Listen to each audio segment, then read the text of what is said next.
Somewhere along the banks of Louisiana's Bayou Teche, there exists a plantation record that was deliberately destroyed in 1859. Court documents from New Orleans reference a murder trial that ended abruptly, with all transcripts sealed by judicial order.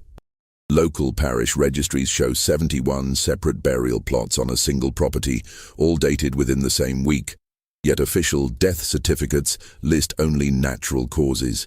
For over a century and a half, one name has been whispered in the darkness of Louisiana's sugarcane fields, a name that represents both unspeakable cruelty and shocking vengeance. Tonight, we're uncovering what really happened on the Devereaux Plantation, and why the truth was buried deeper than any grave.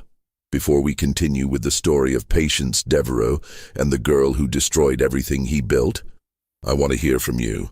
Hit that subscribe button and drop a comment telling me what state or city you're listening from. Are you brave enough to hear what comes next? Let's find out together. The truth begins not with violence, but with a bill of sale. St. Landry Parish stretched across the fertile Louisiana lowlands like a patchwork quilt of wealth and suffering. By 1853, the region had become one of the most profitable sugar-producing areas in the entire South, with plantations lining the Bayou Teche, generating fortunes that rivaled those of European nobility. The town of Opelousas served as the parish seat, a bustling community of approximately 3,000 souls, planters, merchants, overseers, and the enslaved people who made their prosperity possible. Among the plantation owners, Patience Devereaux stood out not for his wealth, which was considerable, but for his peculiar reputation. A third-generation planter whose family had arrived from France in the 1760s, Patience, named for a Puritan ancestor on his mother's side, had inherited Bel Ombre Plantation at the age of 28, following his father's death from yellow fever. Now 42 years old, he ran his 300-acre sugar operation with what neighbors diplomatically called exacting standards. The Devereaux plantation house rose 3 stories above the Louisiana mud, its white columns gleaming in the subtropical sun. 73 enslaved people worked the property, in the fields, the sugar mill, the house, and the various outbuildings that made up the complex machinery of plantation life. The property was profitable, producing nearly 200 hogsheads of sugar annually, enough to maintain Devereaux's position among the parish's elite planters. But Bel Ombre harbored a secret that even the most callous of Devereaux's fellow planters would have found disturbing. Devereaux himself cut an imposing figure, tall and lean, with the kind of angular features that suggested aristocratic breeding. He dressed impeccably, favoring dark suits even in Louisiana's oppressive heat, and maintained a neat beard in the French style. He was educated, having spent 2 years studying in New Orleans, and could quote extensively from both the Bible and various classical texts. He attended church every Sunday at St. Landry Catholic Church, sitting in the Devereaux family pew that his grandfather had purchased in 1791. His wife, Claudette, had died in childbirth 7 years earlier, along with their infant son. Since then, Devereaux had lived alone in the big house, attended by a rotating staff of house servants who, neighbors noticed, rarely lasted more than a few months before being transferred to fieldwork or sold away entirely. The spring of 1853 brought changes to Bel Ombre. In March, a slave trader named Rufus Gaines arrived from Mobile with a coffle of 22 enslaved people, recently imported through the illegal but thriving interstate trade. Among them was a girl of approximately 14 years, though her exact age would never be firmly established. The trader's manifest listed her simply as Negro girl, field hand, healthy stock. She had been born somewhere in Virginia, separated from her mother at age 7 when the estate she belonged to was liquidated to pay debts. Since then, she had passed through 5 different owners, moving steadily southward through the domestic slave trade, each sale taking her further from anything she had known. By the time she reached Louisiana, she had learned to keep her eyes down, her voice silent, and her thoughts hidden behind a mask of compliance. Devereaux purchased her for $800, a significant sum that raised eyebrows among the other planters present at the sale. Field hands typically sold for $500 to $600. But Devereux had specific requirements, and this girl met them precisely. Young, strong enough for work, but small-framed and isolated, with no family connections on any nearby plantation. The bill of sale listed her as Clara, though she would later claim this was not her true name, merely the latest in a series of names given to her by successive owners, each one stripping away more of who she had been. What happened next would transform her into something else entirely. Clara's first month at Bel Hombre passed in the rhythm common to plantation life. She was assigned to the big house, initially working in the kitchen under the supervision of Aunt Rachel, an older woman who had served the Devereux family for 30 years. The work was demanding, rising before dawn to prepare breakfast, maintaining fires, cleaning, washing, and 100 other tasks that kept the household running. But Clara quickly sensed something wrong in the atmosphere of Bel Hombre.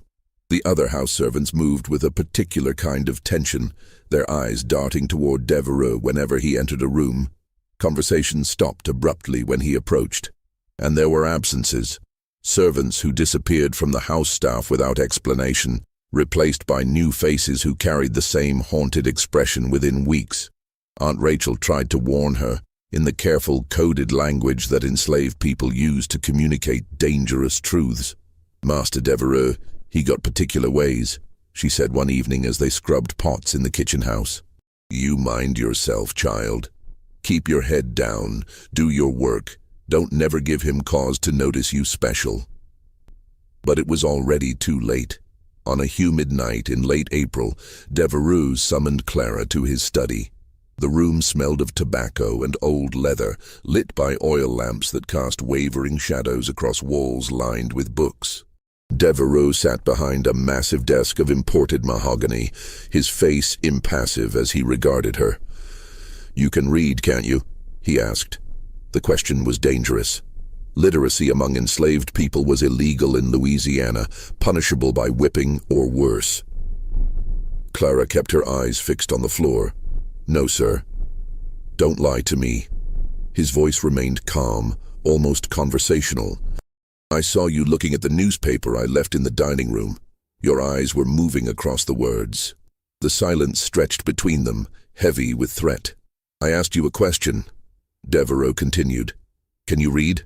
Clara's mind raced through possible responses, calculating which lie might save her.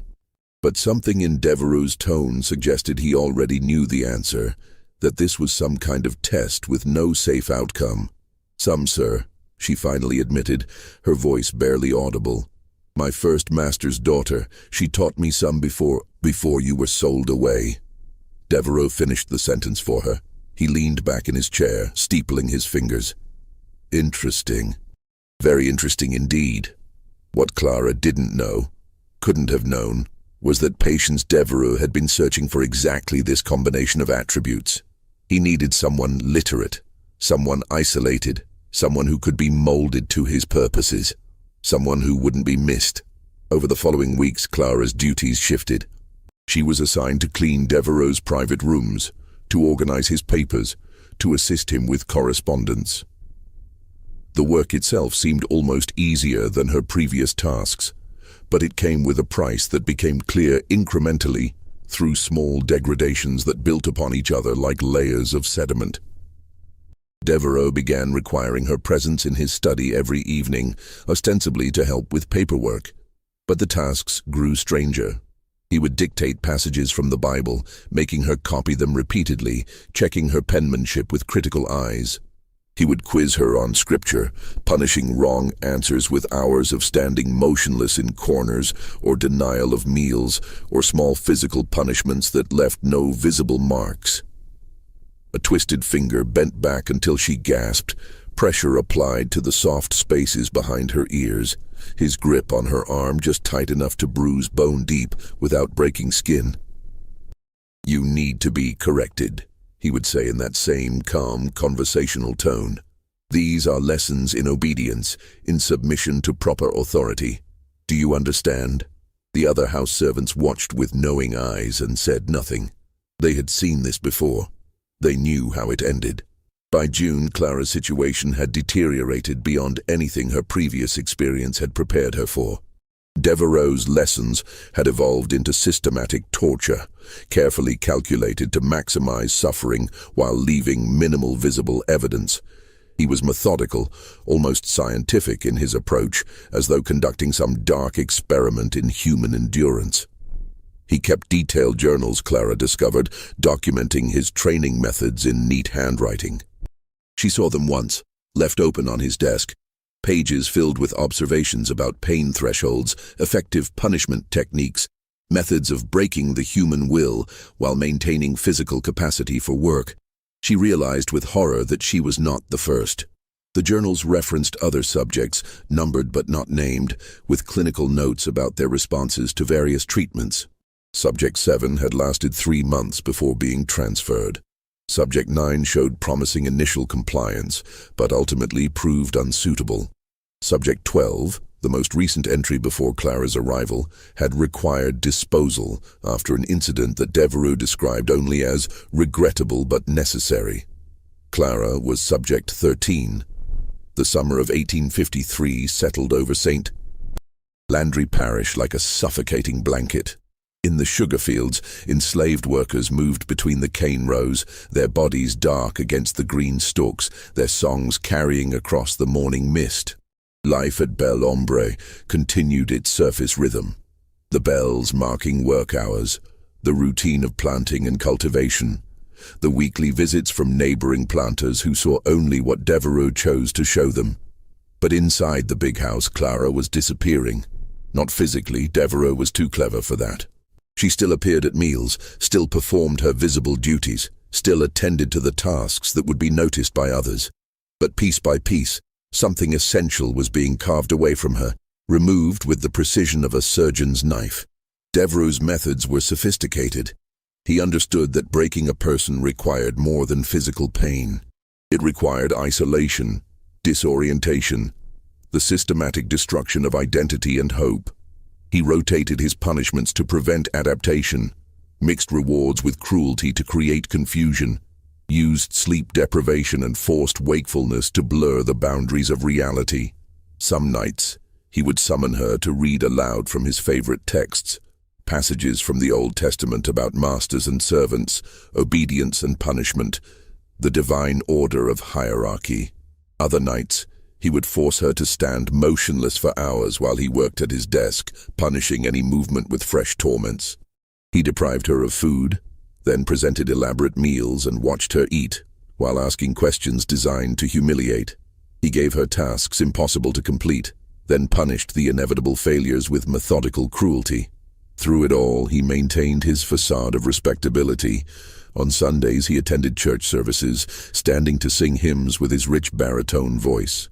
He hosted dinner parties where he entertained neighboring planters with discussions of sugar prices and political developments. He was known as a cultured man, perhaps a bit reserved since his wife's death, but hardly worthy of suspicion.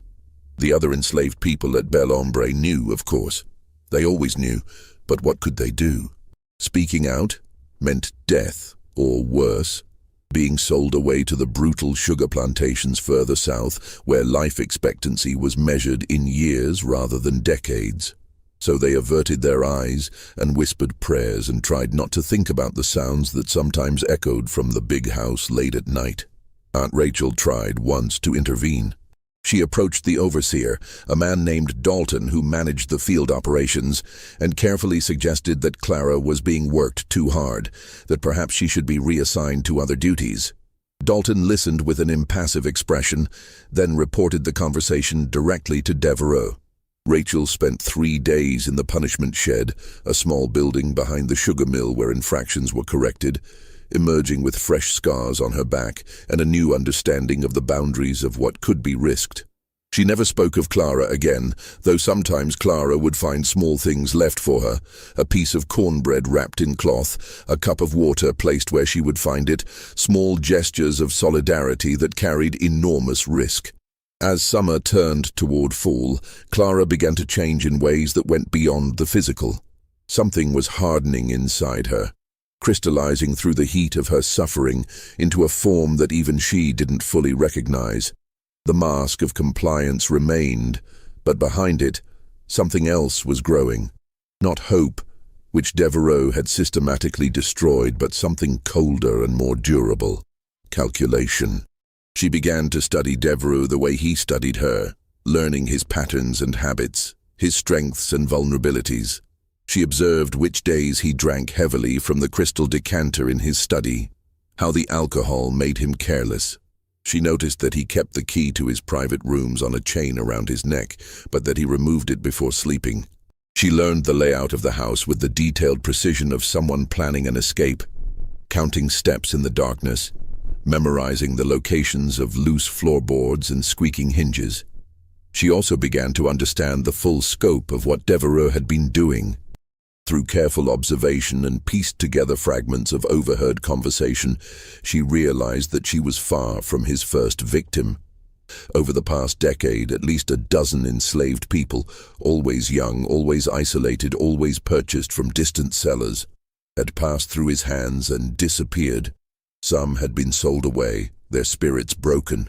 Others had died, their deaths attributed to disease or accident. One, the girl who had preceded Clara by only 4 months, had been found drowned in the bayou. Her death ruled a suicide despite the suspicious circumstances. The truth Clara was discovering would have shocked even the hardened planters of St. Landry Parish. If you're finding this story as disturbing as it is compelling, hit that like button and leave a comment with your thoughts. What would you have done in Clara's position? Let's find out together what happened next. What Clara didn't yet know was that Devereaux had begun planning her disposal. In his journal, he had started making notes about her deteriorating usefulness and increasing risk of detection. He had already contacted the trader Rufus Gaines about potential buyers in the Deep South, places where questions wouldn't be asked and records wouldn't be kept. Clara had perhaps 2 weeks before she would be sold away, or worse. October arrived with its deceptive coolness, the brutal heat of summer giving way to temperatures that made fieldwork almost bearable. The sugarcane stood tall and ready for harvest, and Bel Hombre prepared for the grinding season, the most intense and profitable period of the plantation year, when the cane would be cut and processed into raw sugar in a round-the-clock operation that would consume everyone's energy for weeks. Devereaux's mood had shifted in ways that Clara recognized as dangerous. He had become almost jovial, sometimes humming to himself as he worked at his desk. He had also become less meticulous in his torments, as though his attention had moved beyond her to some future prospect. She understood why, when she overheard a conversation between Devereaux and his overseer in early October. "Gaines will be here on the 20th, Devereaux was saying. "I need you to prepare the girl. Have her cleaned up, make her presentable. He's found a buyer in the sugar parishes south of New Orleans. They're not particular about condition, but they do want the merchandise delivered intact." The overseer's response was too quiet to hear, but Devereaux's reply came clearly. "Don't concern yourself with the details. Just make sure she's ready for transport. After that, she becomes someone else's problem." Clara's heart pounded as she absorbed this information. October 20th was 12 days away. 12 days until she would be sold into what everyone knew were the most brutal conditions in the entire South. The vast sugar plantations where enslaved people were worked to death and replaced like worn-out tools, where life expectancy was 3 to 5 years, where survival itself was considered a form of extraordinary luck. She would not live long enough to be sold. The decision formed in her mind, not as a conscious choice but as an inevitability, like water finding its path downhill. She could not escape. The patrol system was too efficient, the geography too hostile to runaways, especially a young woman traveling alone. She could not appeal to authorities. The law itself considered her property, not a person with rights to protection. She could not hope for rescue or intervention. Everyone who knew of her situation had already demonstrated their powerlessness or unwillingness to act. But she could act herself. That night, Clara took inventory of her resources.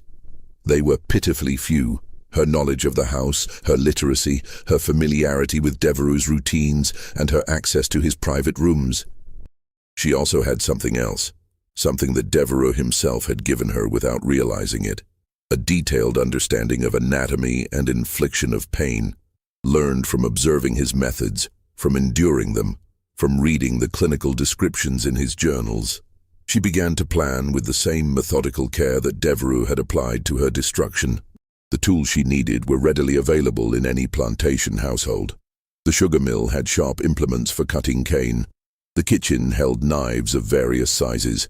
The carpentry shop contained saws and axes. But Clara understood that her window of opportunity would be measured in minutes, perhaps seconds. She needed something immediately accessible, something that wouldn't raise suspicion if she carried it, something that could serve her purposes efficiently. She found it in Devereux's own study. Among the various items on his desk was a letter opener, a foot-long blade of Sheffield steel, sharp enough to slice paper with precision, pointed enough to penetrate leather, substantial enough to serve as a weapon if wielded with sufficient force. Devereux used it daily, leaving it lying on his desk among his papers, a tool so ordinary that its potential lethality was invisible. Clara also made another discovery during her careful surveillance of Devereux's evening routine. On Wednesday nights, he indulged in particularly heavy drinking, consuming most of a bottle of bourbon while reviewing the week's plantation accounts. The alcohol made him drowsy, made him careless, made him vulnerable in ways he would never be when sober. Wednesday, October 14th, 6 days before she was scheduled to be sold away, would be her only chance. The days leading up to October 14th passed with excruciating slowness. Clara moved through her routine with mechanical precision, her mind operating on 2 levels simultaneously, performing her duties while constantly reviewing her plan, searching for flaws, calculating probabilities, preparing for contingencies. She was terrified. The fear lived in her stomach like a physical thing, making food difficult to swallow, making sleep impossible. But underneath the fear was something else, something that burned with a cold, steady flame. Not hatred, exactly. Hatred was too hot, too consuming. This was something colder and more durable, a commitment to action regardless of consequence, an acceptance of whatever price would need to be paid. The plantation continued its rhythms around her, oblivious to the storm gathering in one girl's heart. In the fields, the cane stood ready for harvest, its tall stalks rustling in the October breeze. In the sugar mill, the overseer Dalton supervised repairs to the grinding equipment, preparing for the intense weeks ahead when the mill would run day and night. In the quarters, enslaved families gathered after dark, sharing meals and stories, creating moments of humanity in a system designed to deny it.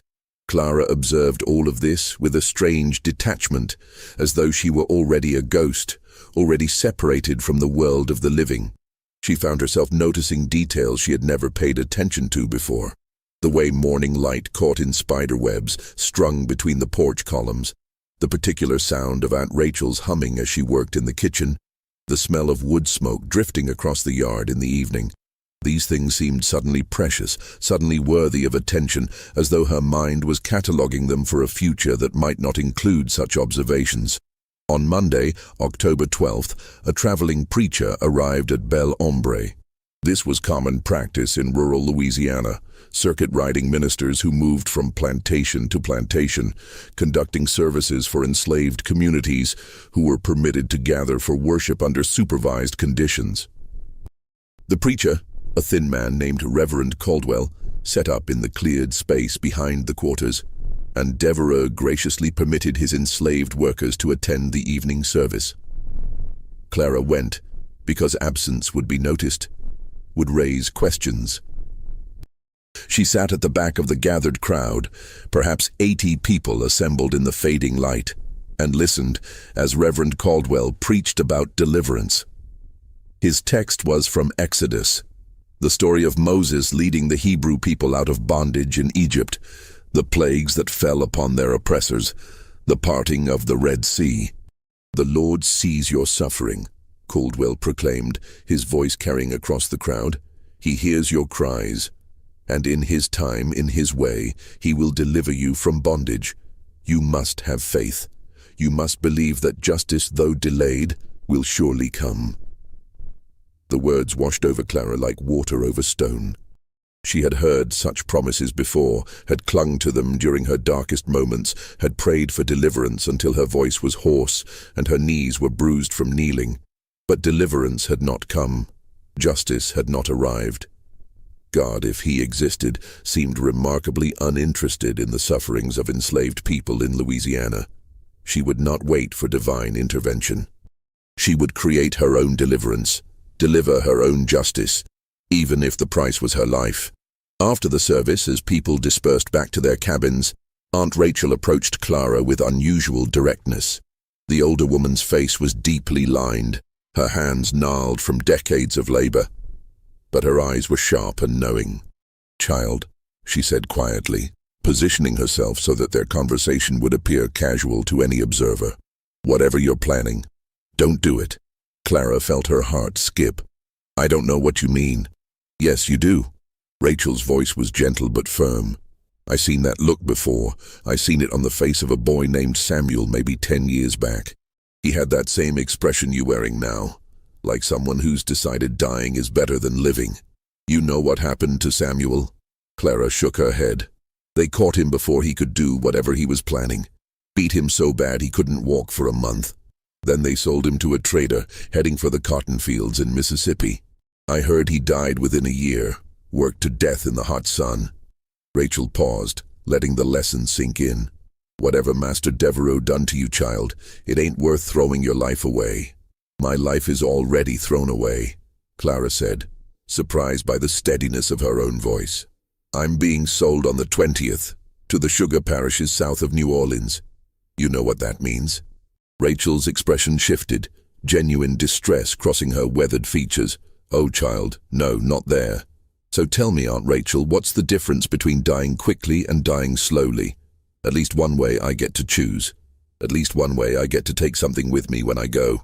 The older woman was silent for a long moment, her eyes searching Clara's face. Then, slowly, she nodded. "I can't stop you, I know that. But I can tell you this, if you're gonna do what I think you're gonna do, you make sure you finish it. Don't leave him alive to tell what happened. Don't give him chance to hurt nobody else, you understand?" "I understand." Rachel reached out and squeezed Clara's hand, a gesture so brief that anyone watching would have missed it. "May the Lord have mercy on your soul, child, and may he have none on his." Then she was gone, disappearing into the darkness between the cabins, leaving Clara alone with her thoughts and her terrible resolution. Tuesday, October 13th, dawned grey and cool, with low clouds promising rain that never came. Clara woke before dawn, as always, and moved through her morning routine with the automatic precision of long practice. She built up the kitchen fires, helped prepare breakfast, carried trays to the big house, cleaned rooms, washed dishes, performed the endless small tasks that made up the machinery of domestic service. But today was different. Today, every action carried extra weight, every moment potentially her last experience of ordinary things. She found herself paying attention to sensations she normally ignored, the texture of linen under her fingers as she folded laundry, the warmth of sun breaking through clouds to touch her face, the taste of the small piece of cornbread she ate for lunch. In the afternoon, Devereaux summoned her to his study for what she recognized, with grim clarity, would be his final session of torment before she was sold away. She climbed the stairs to the second floor, walked down the hallway past the portraits of Devereaux ancestors staring down with painted eyes, and knocked on the study door. "Enter," his voice called. The room was exactly as it always was, orderly, scholarly, deceptively civilized. Books lined the walls, their leather spines gleaming in the afternoon light filtering through tall windows. Devereaux's desk dominated the center of the room, its surface covered with neat stacks of papers, ledgers, correspondence. The crystal decanter of bourbon sat in its usual place, along with 2 glasses. Oil lamps waited to be lit when evening came. Devereaux sat behind his desk, dressed impeccably as always in a dark suit and crisp white shirt. He looked up as Clara entered, his expression mild, almost pleasant. "Ah, Clara, come in. Close the door, sit down." He gestured to the straight-backed chair positioned before his desk, the chair where Clara had spent so many hours enduring his particular brand of education. She sat, keeping her eyes downcast in the posture of submission he demanded. "I want to talk to you about your future," Devereux began, steepling his fingers in a gesture she had come to know well. "Mr. Gaines will be arriving in a few days to complete your transfer to new ownership. I thought you might have questions about what to expect." This was new. Devereux had never before shown interest in explaining or justifying his decisions. The novelty of it was almost surreal. "I have no questions, sir," Clara said quietly. "No? You're not curious about where you're going, what kind of work you'll be doing?" Devereux's tone was conversational, almost friendly. This, Clara understood, was part of his psychological method, the unpredictable shifts between cruelty and kindness, keeping his subjects off balance, never certain what to expect. "No, sir." He studied her for a moment, his eyes sharp despite the mild expression. "You're lying. You know exactly where you're going. The sugar parishes, the places where they grind up workers like cane stalks, where 5 years is considered a long life. You're terrified, aren't you?" Clara said nothing. "It's all right to admit fear," Devereux continued. "Fear is rational. Fear is appropriate. What you should fear most, however, is not the future but the possibility of trying to avoid it. Do you understand what I'm saying, Clara?" He was warning her not to try to escape, not to try to resist, not to try anything that would make him escalate his response. The warning itself was almost gentle, which made it more terrifying than any explicit threat. "I understand, sir." "Good." Devereux leaned back in his chair, seemingly satisfied. "You've been a challenging subject, Clara. Not as compliant as some, but more resilient than most. I'll miss our evenings together in a way. But all experiments must eventually conclude, and I find myself eager to begin fresh work with new material." He paused, pouring himself 2 fingers of bourbon from the crystal decanter, sipping it slowly. "Do you hate me, Clara?" The question was a trap. Either answer would displease him, would earn fresh punishment. But Clara found herself responding with unexpected honesty. "No, sir." And it was true. She didn't hate him. Hatred implied a relationship, an emotional connection, a recognition of shared humanity. What she felt toward Patience Devereux was something far colder, an absolute determination that he should cease to exist, delivered with the emotional investment of someone deciding to exterminate vermin. Devereux seemed pleased by her answer, missing entirely the truth behind it. "Good," he said. "Hatred clouds judgment. Submission requires clarity of mind and purity of obedience. You're learning, even at this late stage." He paused again, swirling the bourbon in his glass, watching the amber liquid catch the light. "I've kept detailed records of our time together. Did you know that? Observations, measurements, assessments of technique and result. Quite fascinating, really. The human capacity for adaptation, for endurance, for survival even under the most adverse conditions. You've contributed to a body of knowledge that might someday prove valuable." Clara listened to this with a strange detachment. He was describing her suffering as research, her pain as data, her existence as nothing more than experimental material.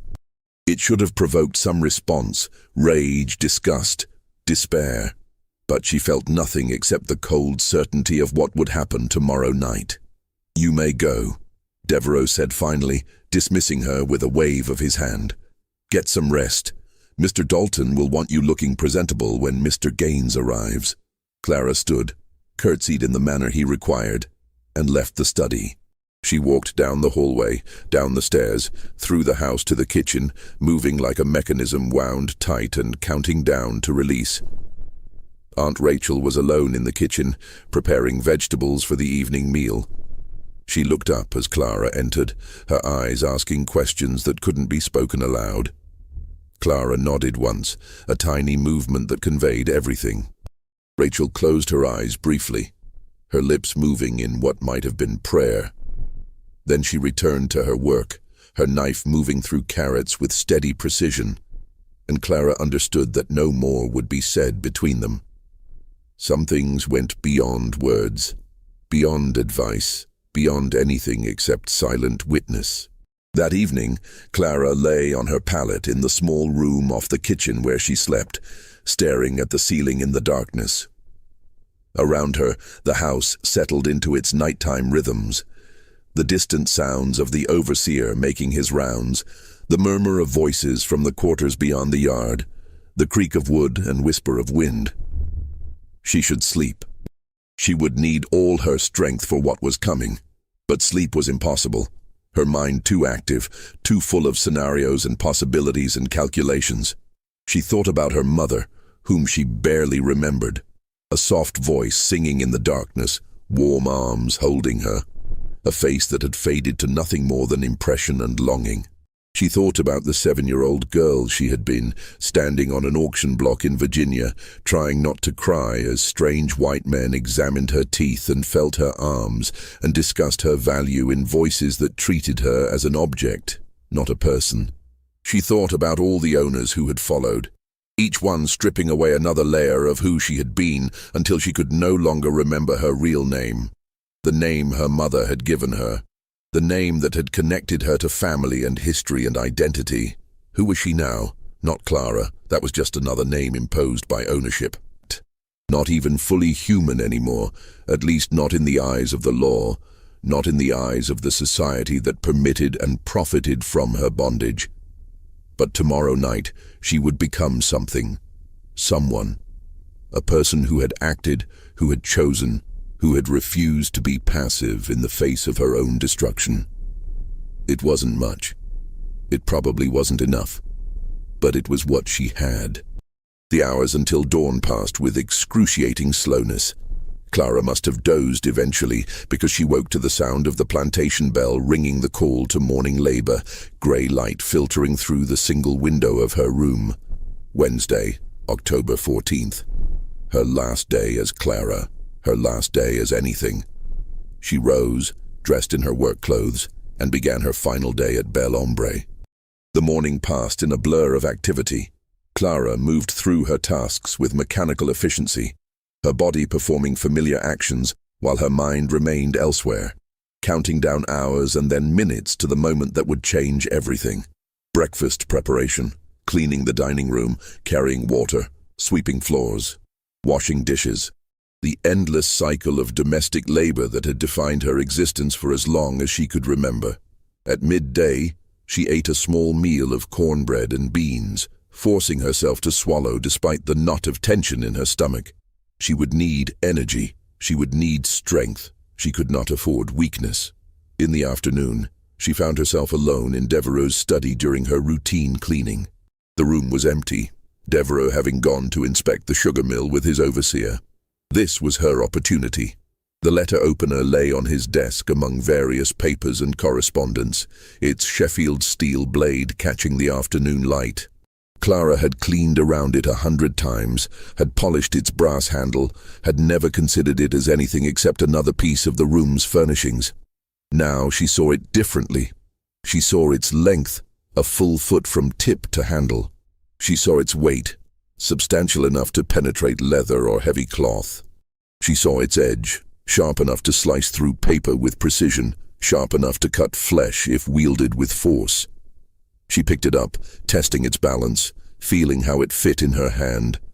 It was heavier than she expected, more substantial, more real. This was not an abstraction anymore. This was a weapon. This was the tool that would transform intent into action. Her heart hammered in her chest as she made her decision. She couldn't wait until evening to secure it. If Devereaux noticed its absence before then, everything would be ruined. But carrying it on her person all afternoon was risky. If she was searched for any reason, if it was discovered, she made her choice. Carefully, she wrapped the letter opener in a cleaning cloth, then tucked it into the deep pocket of her work dress, arranging the fabric so that the shape wouldn't be obvious to casual observation. The weight of it pulled at her pocket, a constant reminder of what was coming, of what she was about to become. She finished her cleaning, left the study, and moved through the rest of the afternoon with the letter opener pressed against her thigh through layers of cloth, its presence a secret weight that only she knew about. Evening came. The sun sank toward the horizon, painting the sky in shades of orange and red that seemed almost obscenely beautiful. Clara helped prepare dinner, served Devereux his meal in the dining room, cleared the dishes afterward, moved through her routine while the knife in her pocket waited, patient and cold. At 8 o'clock, Devereux retired to his study as was his Wednesday custom. Through the closed door, Clara could hear familiar sounds. The clink of glass on glass as he poured bourbon, the creak of his chair, the rustle of papers as he worked through plantation accounts and correspondence. She waited in the hallway outside, her back against the wall, one hand in her pocket wrapped around the letter opener's handle.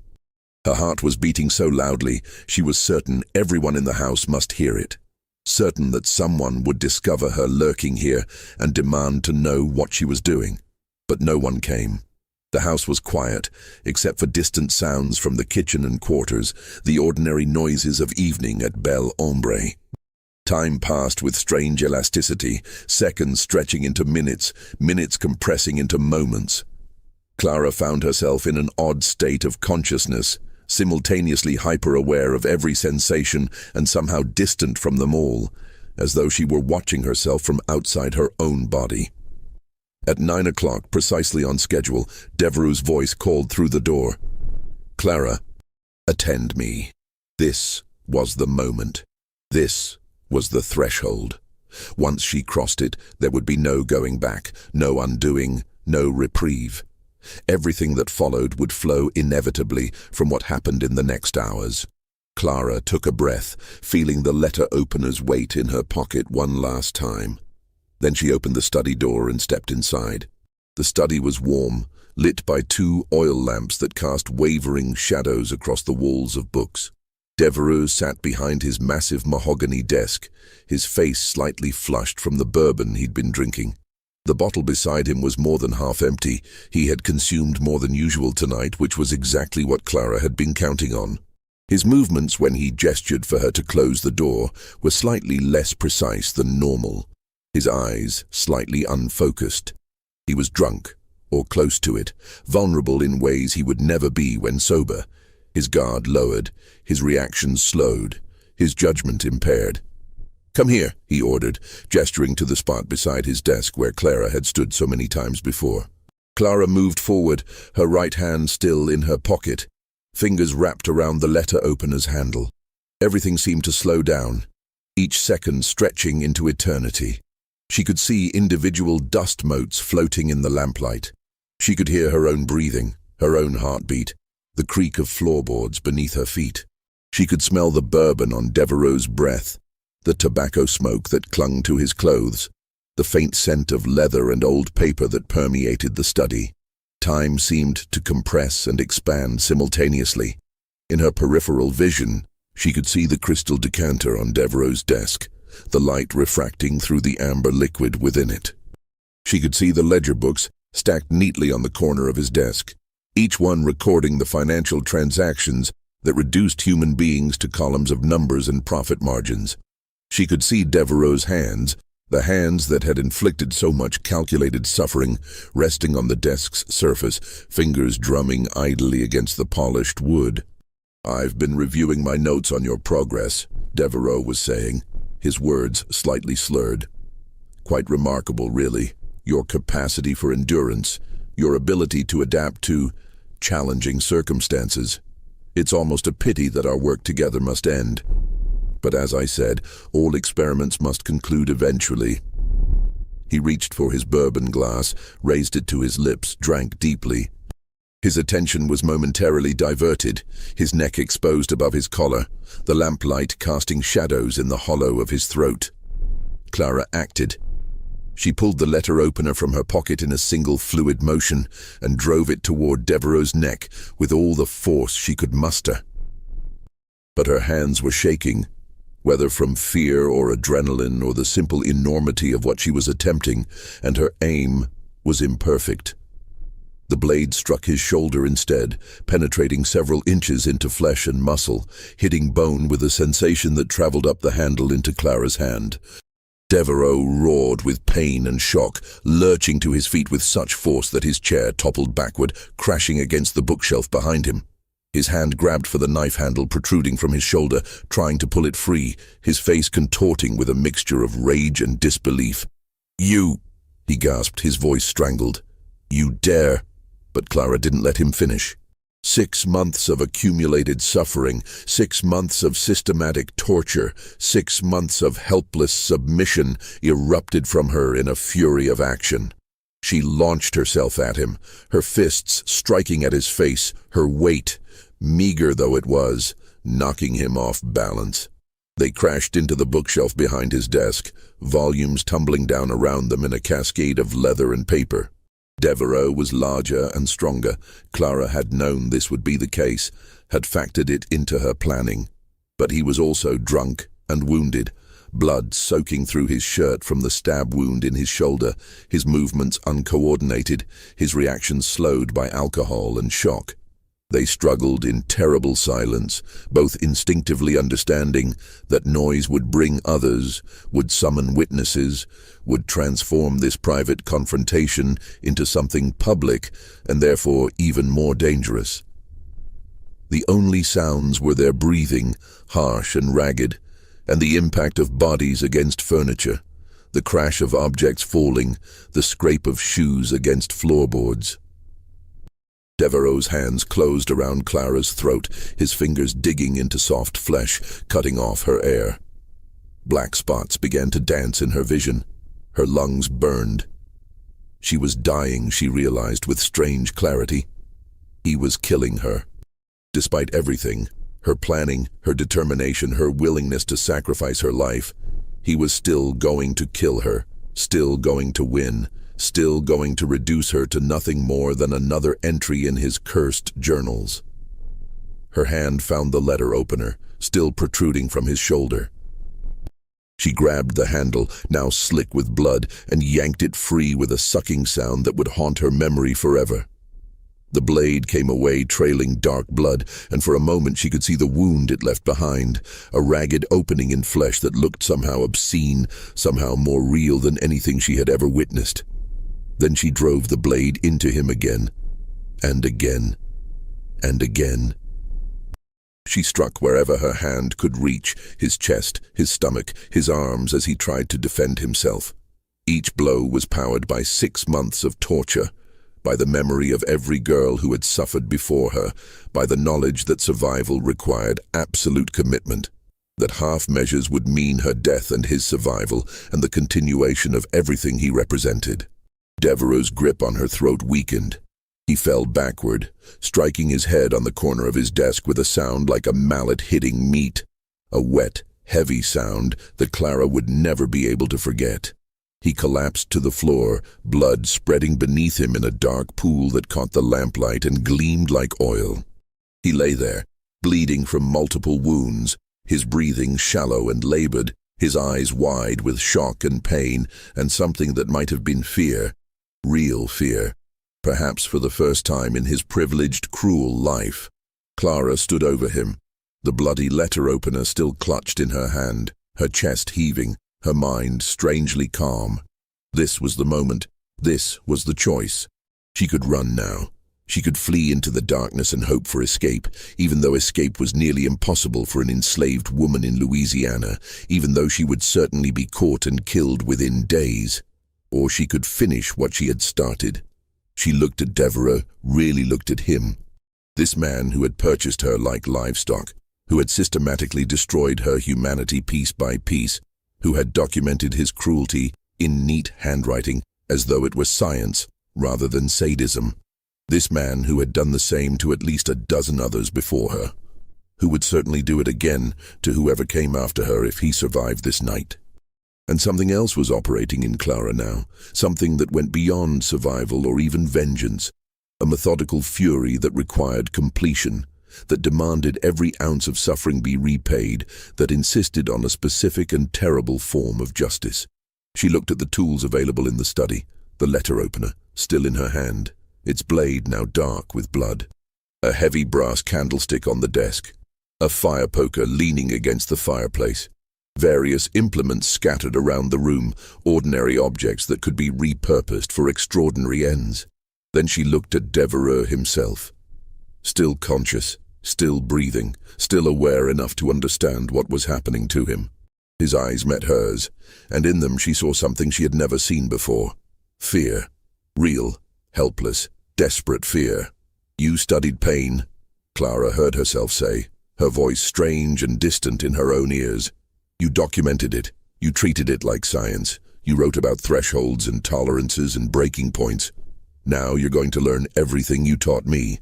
What followed would shock even the most hardened observers of plantation violence, would create a legend that would persist for generations, would transform Clara from victim into something else entirely, something that represented both the absolute depths of human cruelty and the absolute limits of human endurance. Clara made a decision in that moment, a decision that was both calculated and emotionally driven, both rational and insane. She would not simply kill Patience Devereux. She would dismantle him. She would reduce him to components. She would treat him the way he had treated her, as raw material for experimentation, as an object rather than a person, as something to be studied and documented and ultimately discarded. She began methodically, using the letter opener and other tools she found in the study.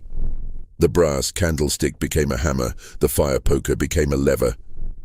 Various implements from Devereux's desk drawers, sharp, heavy, useful objects that had served mundane purposes, were repurposed for darker work. And through it all, Clara was careful. Careful not to let Devereux die too quickly. That would be mercy, and mercy was not what this moment required. Careful to work in silence, stuffing cloth in his mouth to muffle sounds, mindful that the other enslaved people in the quarters beyond the house should not be implicated in what was happening.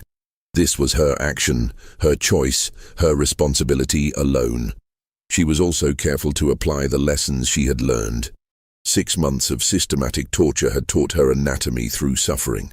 She knew what hurt and how much, knew the difference between damage that killed quickly and damage that lingered, knew which parts of the body were most sensitive to pain and which were most essential to life.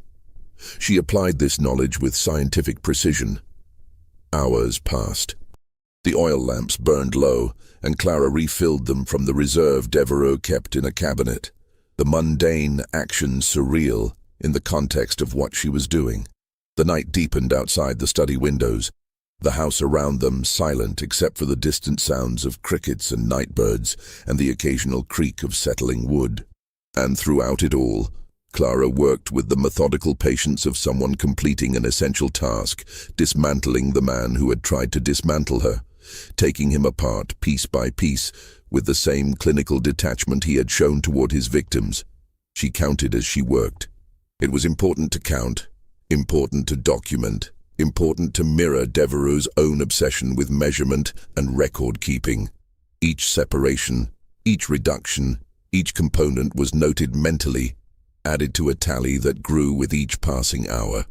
71 pieces, she would later claim, though whether this number was literal or symbolic would never be fully determined. Perhaps it represented 1 piece for each person Devereux had enslaved on his plantation. Perhaps it corresponded to the 71 days she had endured his particular brand of torture. Perhaps it was simply the number that came to her in the heat of her terrible work, a number that felt right, that felt complete, that felt like justice.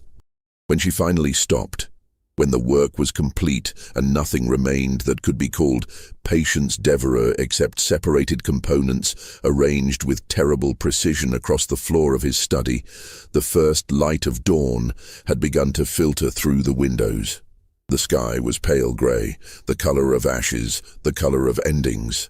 Clara stood in the doorway, covered in blood from her hair to her feet, the letter opener still in her hand, and looked back at what she had done. She felt no satisfaction, no triumph, no relief. She felt nothing at all, as though the part of her capable of feeling had been excised along with everything else Devereaux had taken from her. She had become exactly what he had tried to make her, something less than human, something reduced to pure function, something that existed only to serve a purpose. But the purpose she had served was her own, not his. And in that distinction lay whatever meaning could be salvaged from this night of horror.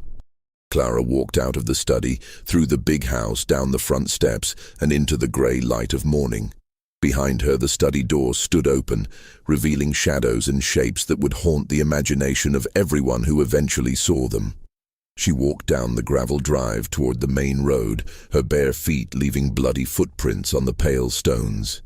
She walked past the fields where enslaved workers were beginning to gather for the day's labor, their voices falling silent as they saw her, their faces registering shock and fear and something else, something that might have been recognition or understanding or a terrible kind of hope.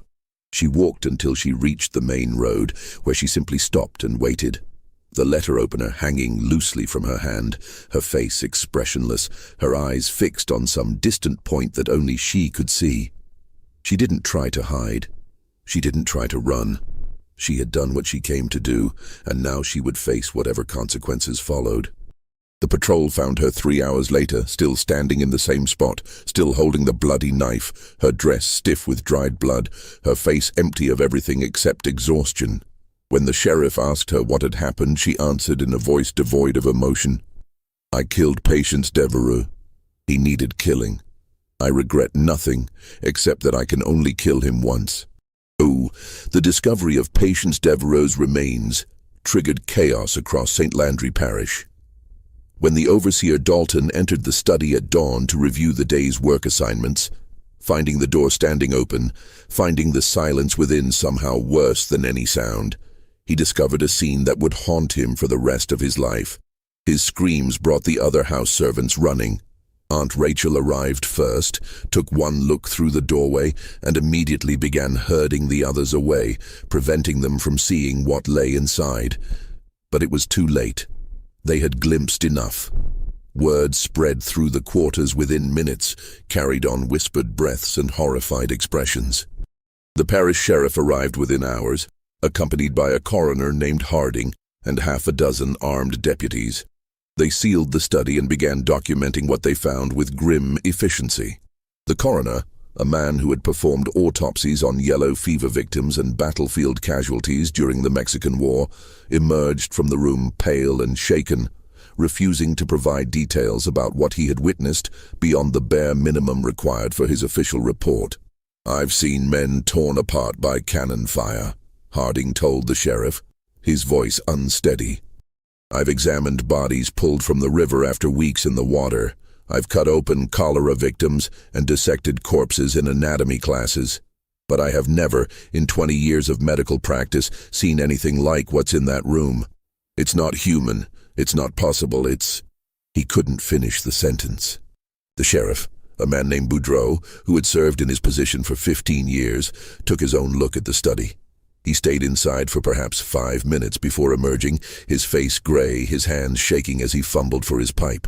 He smoked 3 bowls of tobacco in rapid succession before he felt composed enough to issue orders. "No one speaks of what's in that room," he told his deputies. "Not to your families, not to your friends, not to anyone. Whatever we saw in there, it doesn't leave Bel Hombre. Is that understood?" The deputies nodded, their faces reflecting the same shock that Boudreau felt.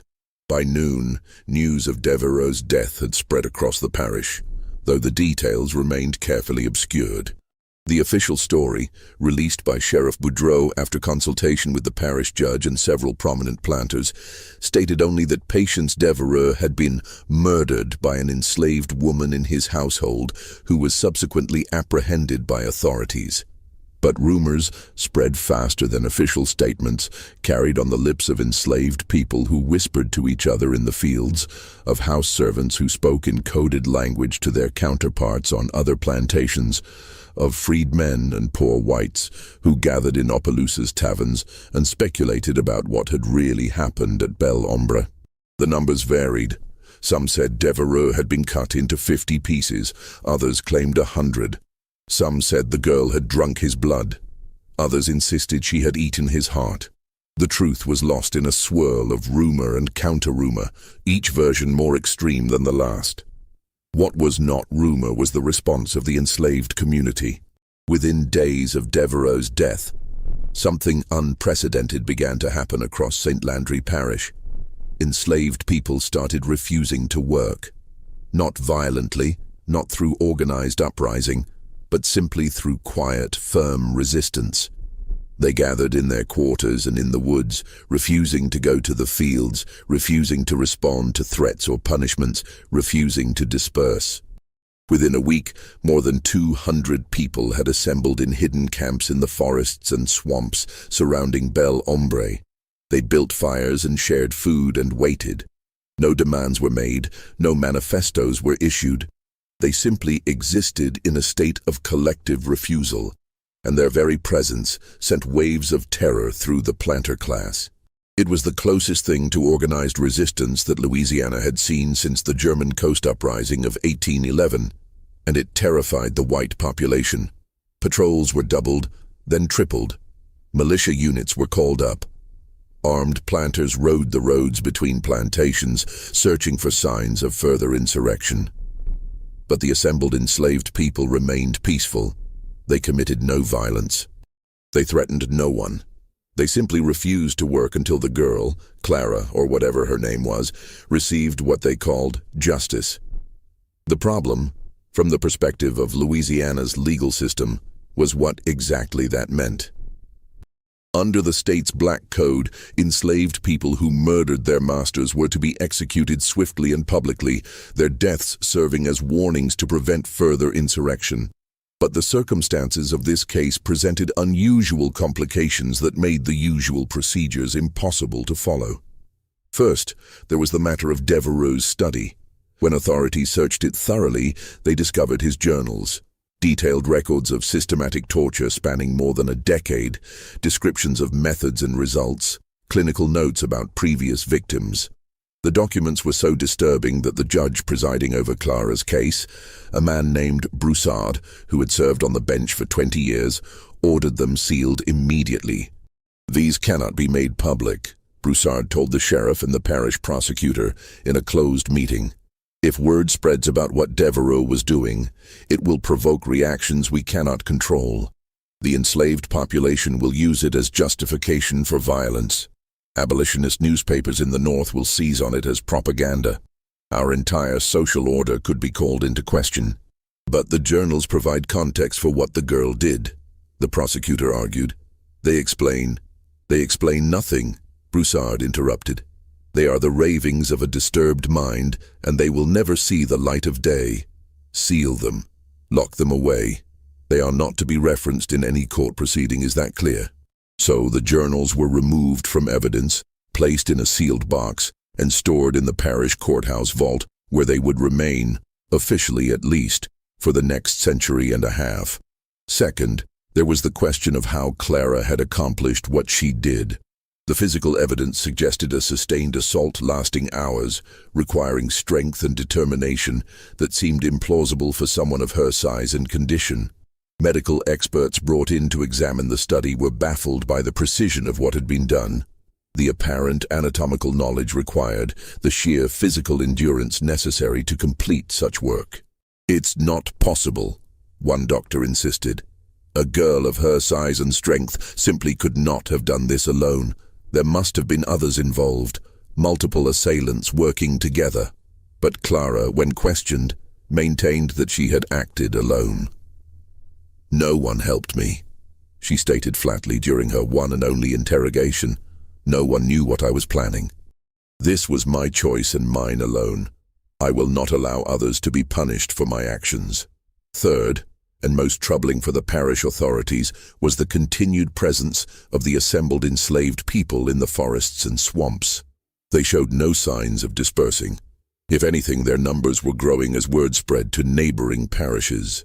And while they remained peaceful, their very existence represented a challenge to authority that could not be allowed to stand. The trial itself was conducted in near total secrecy.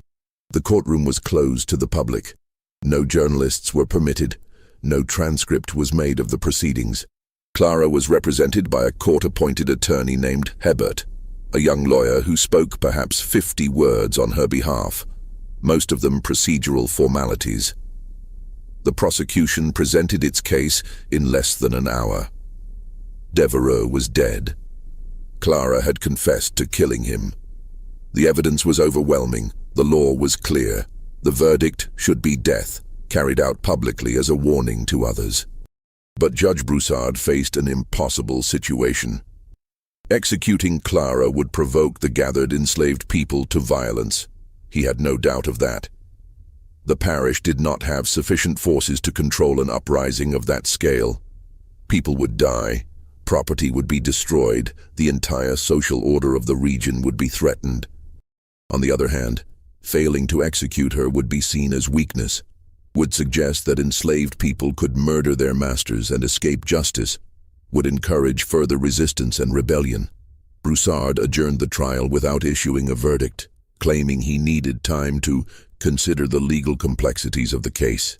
In reality, he spent the next 3 days in frantic consultations with the governor, with prominent planters, with militia commanders, trying to find a solution that would satisfy the demands of law and order without triggering the violence that everyone feared. The solution, when it came, was characteristically Southern in its combination of pragmatism and dishonesty. On October 28, 1853, Sheriff Boudreau issued a brief statement. The matter of the death of Patience Devereux has been resolved to the satisfaction of the court and in accordance with the laws of Louisiana. Justice has been served. All enslaved persons are ordered to return to their plantations and resume their normal duties. Any who refuse will be considered in rebellion and dealt with accordingly. No further details were provided. No verdict was announced. No execution was recorded. Clara vanished from official records after that date. No sale appears in any parish registry. Her name simply ceases to appear in any documentation. The assembled enslaved people, after several more days of tense standoff, gradually dispersed and returned to their plantations. No violence occurred. No arrests were made. Life in St. Landry Parish slowly returned to its normal rhythms, though an undercurrent of tension would persist for years. What actually happened to Clara became the subject of endless speculation and rumor. Some claimed she had been sold to a plantation in Texas, her identity obscured to prevent her from becoming a martyr. Others insisted she had been quietly executed and buried in an unmarked grave in the woods behind Belle Ombre. A few whispered that she had been helped to escape by abolitionists, smuggled north through the Underground Railroad to freedom in Canada.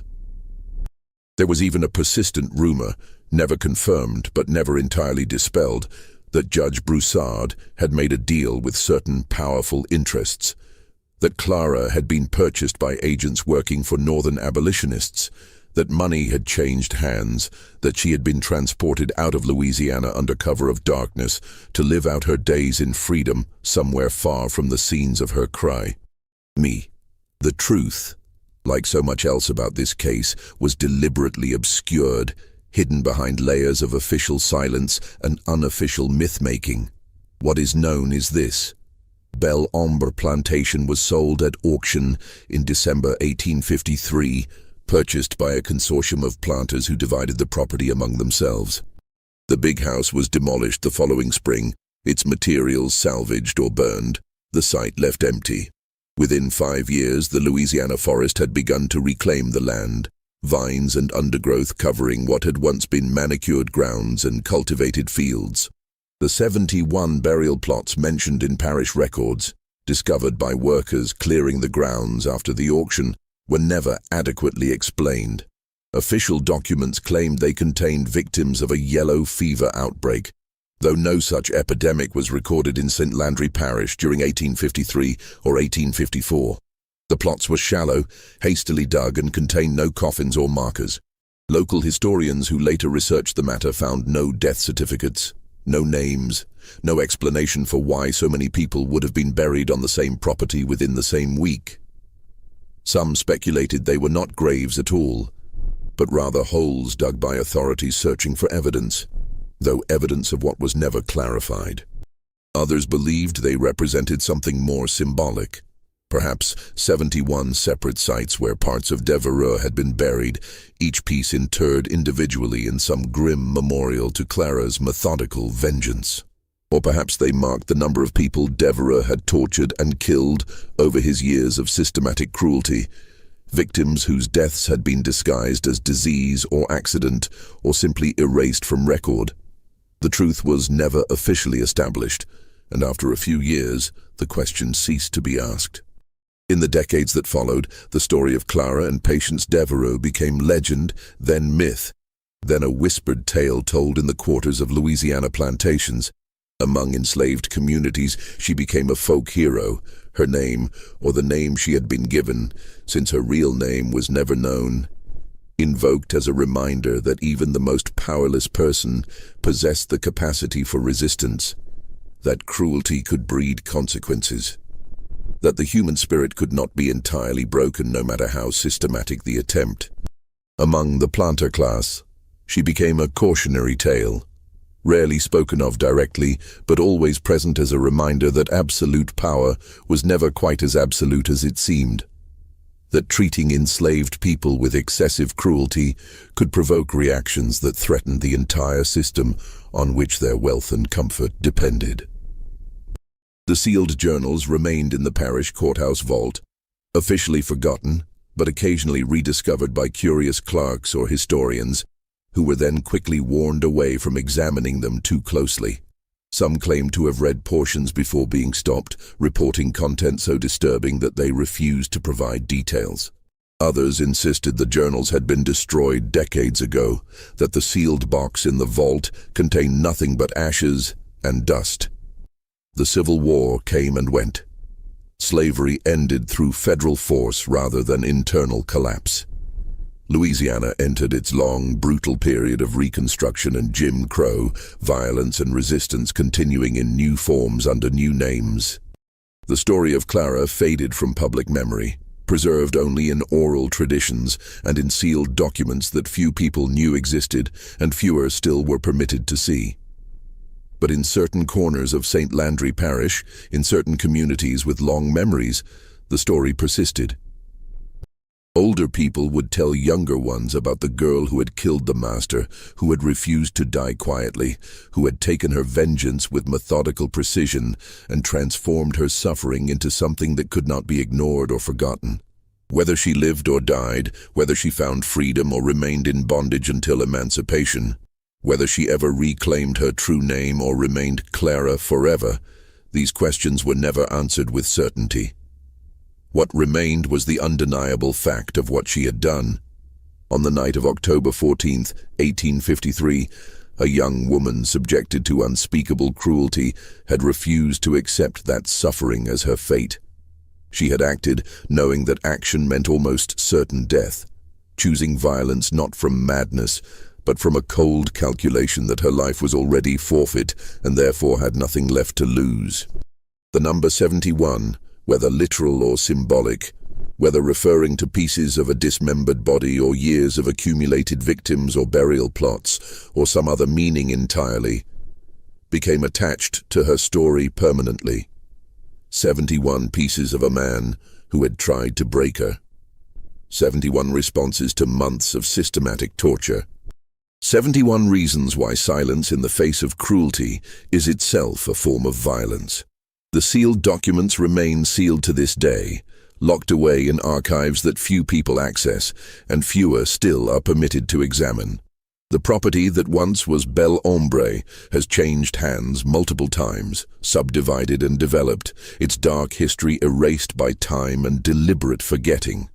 Modern residents of the area, if they know the name at all, associate it only vaguely with something bad that happened a long time ago.